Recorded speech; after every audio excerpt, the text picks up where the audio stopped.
Those boys, over 6 feet tall, both of them. Over 200-plus pounds, both of them.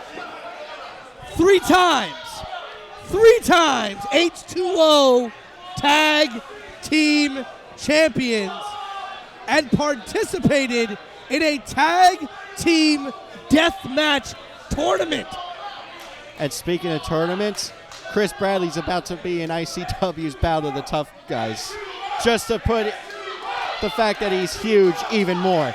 Because thinking of people who have been in that tournament, guys like Schlack, guys like Dan Moff, guys like Justin Kyle, big, beefy men are for that tournament. It was named after the movie, and for good reason. And Chris Bradley definitely deserves to be in that whole tournament. And I cannot wait to see what Chris Bradley and Steve Pena do here in this match against each other when they finally get tagged in. And not to take anything away from Big Red Ryan Redfield, the first ever H20 undiscovered champion.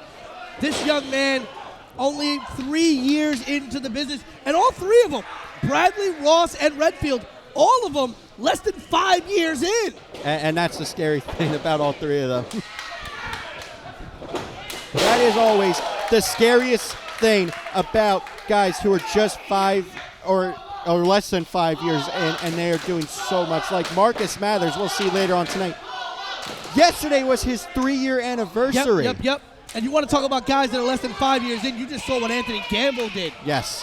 Okay, don't be confused by Anthony Gamble. He may be a big boy, but that boy can move. Yes. You saw him pull off a perfect cartwheel. And then turn around, no dizziness, no vertigo, no. Basement drop kick right to the side of the face of Ryan Redfield. Right. And not many people can do a cartwheel. The fact that a man the size of Campbell can do it is probably, I don't know what's scary, the fact that this whole team, Team H20, is relatively 5 years or less in the business, or the fact that Gamble can move like he can. Right, when you're talking about Anthony Gamble, less than 5 years, 18-year veteran and Jorge Sante in there against Chris Bradley right now. Oh! And showing off his experience with these beautiful arm drags. And that beautiful leg lariat right there. Sante has not missed a beat. He really hasn't. And listen, I'm going to age myself a bit. I really am. Okay? I remember... Now, Mikey, you may not know this about me. I've been in the business for about 10 years. Right. Okay. Been in this professional wrestling business for 10 years, doing commentary, doing a whole bunch of things. But when I first started in this business back in 2012, I was doing freelance work for a friend of mine who had a wrestling website. Right. And he had asked me to go and cover a professional wrestling show happening in Brooklyn, New York. And so I went. And on that card, in 2012, was a young man known as the Firebird, Jorge Sante. And at that moment in time, was considered by many to be one of the best undiscovered talents, young talents in the business. And when I tell you, Jorge Sante was in there, in that ring, with some of the best competitors. People you talk about nowadays that you see on AEW, you've seen on PWG, right. You've seen in Japan. Jorge Sante was in the ring with them. Yeah. Now, and not to cut you off, Pete, can we just listen to the chops from Steve Pena and Ross for a second? They are actually echoing through the building. Yeah, and Pena's got to fan himself off how much. My voice actually had to go up a couple of octaves to try and talk over the chop. That's how loud they are. Oh! But Ross isn't moving. Those were not machine gun chops. Those were straight up shotgun chops, Pete. The full-time boss. Oh. And Steve Pena, the 5-point champion. These two men just going at it. And listen, I don't know where Battle Club Pro is, but they might want to look at this as a future 5 points matchup because these two boys are laying waste to each other right now. I know some Pro Wrestling Magic officials are here tonight. I would say the same thing over my home promotion, too. Whoa! And Steve Pena flooring the full-time boss. And there are not many people that can say they have taken Christian Ross off of his feet. But at the same, I'm not surprised Steve Pena is one of those people. Nice, knee to the face from Redfield. Gamble and Redfield going at it again. And Gamble in the wrong corner, He Mikey. really is, he really is. This is not what you want. And yes, ladies and gentlemen, you are seeing what you're seeing. The bottom rope here at the Inferno has come undone. That is how impactful these opening matches have been. And now Anthony Gamble in there with Chris Bradley. With some nice back elbow strikes in the corner, now bring it back to his... And again, the corner you don't want to be in if you're Anthony Gamble.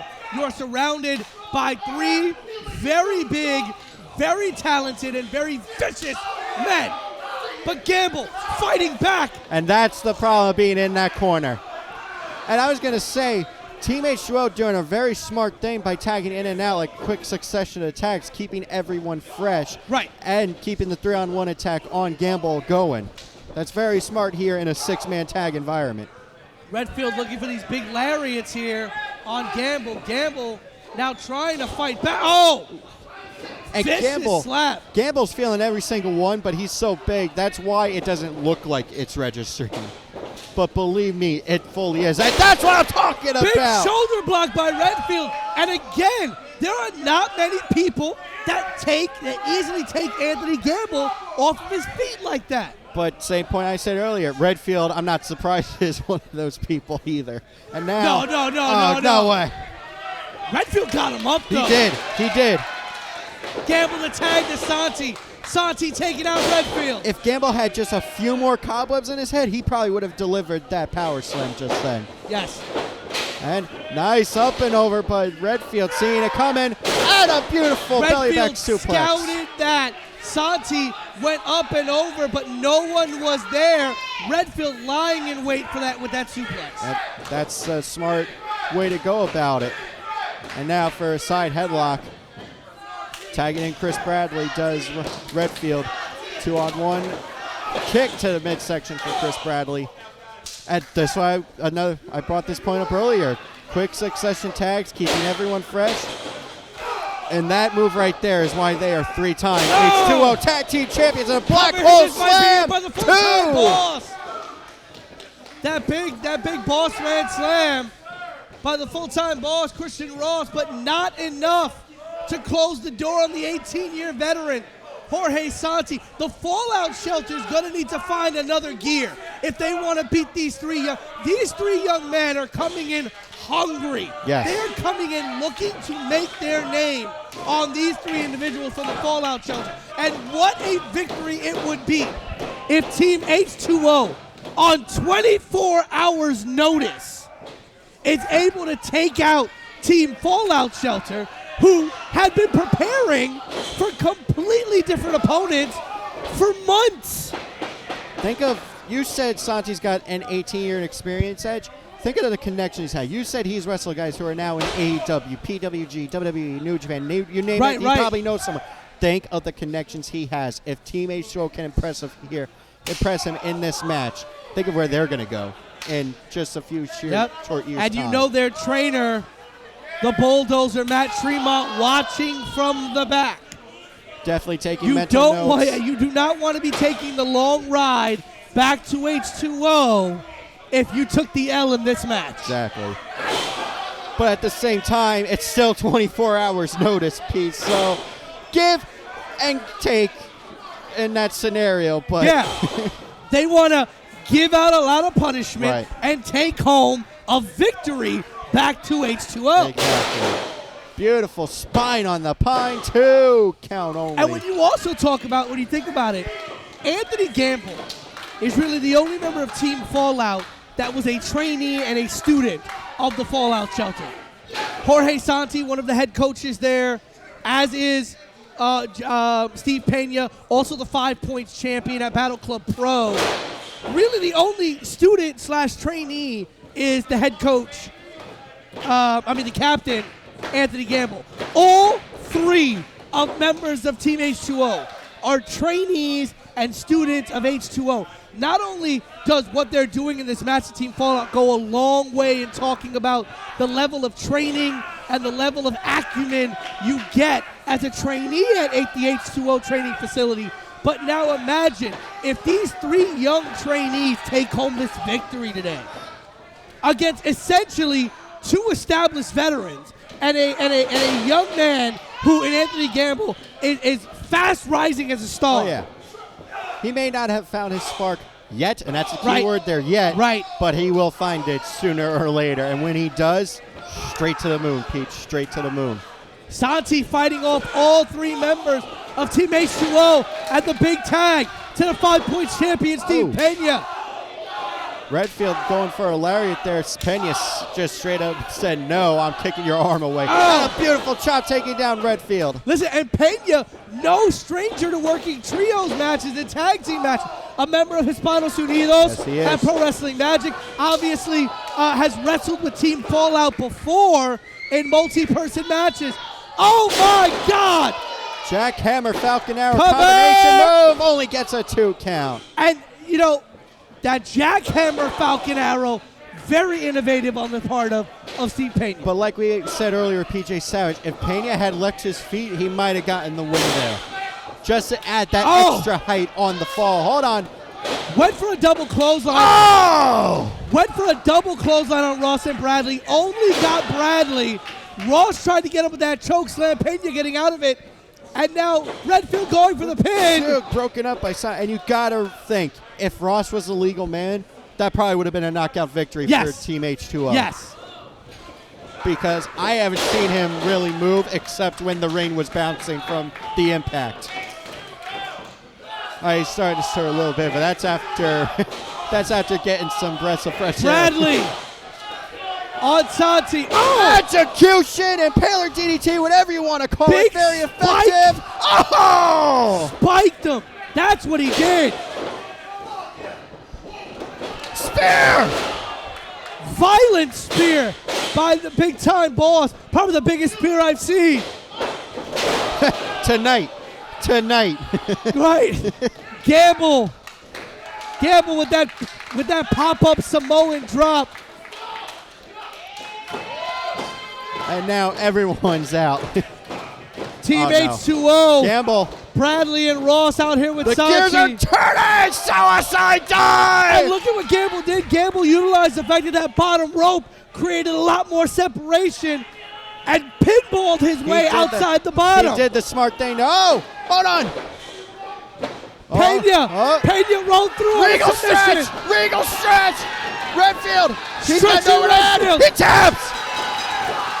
2 submission victories in a row, giving the Fallout Scepter the victory, and Steve Pena all the momentum in the world going to whatever match he has coming up next.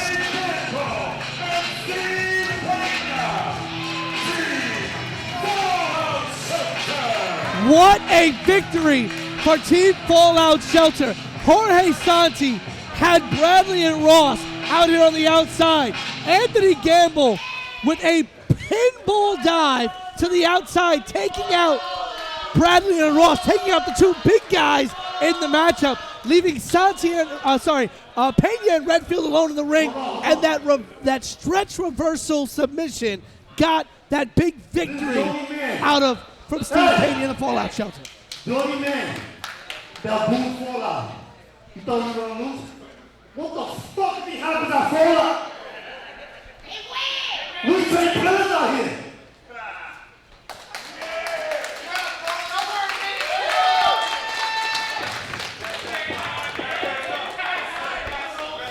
With that being said, we saw who Fallout was supposed to wrestle today. You guys saw the call. Jay Freddy and the Saino bitches. Oh. Yeah, they all scared. They're scared of fucking Fallout. I'll make it easy for you, Jay Freddy. October Let's finish off what we should have finished today. One-on-one, me and you, Jay Freddy. And Steve Pena laying down a challenge to Jay Freddy again, as we announced. If you've been following the social media account for Inferno Fight Club, this is supposed to be originally the Saito brothers and Jay Freddy versus Team Fallout. But that all changed 24 hours ago. And now, Steve Pena said, you know what? Jay Freddy, I want you one-on-one. Right. How about that? Because you know what? Pena smells blood in the water, and he is a shark in this business. He's going to go on the hunt.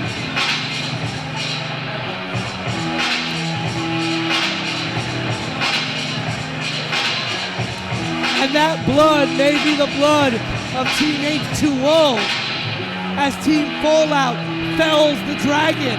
That is Team H20 here today. But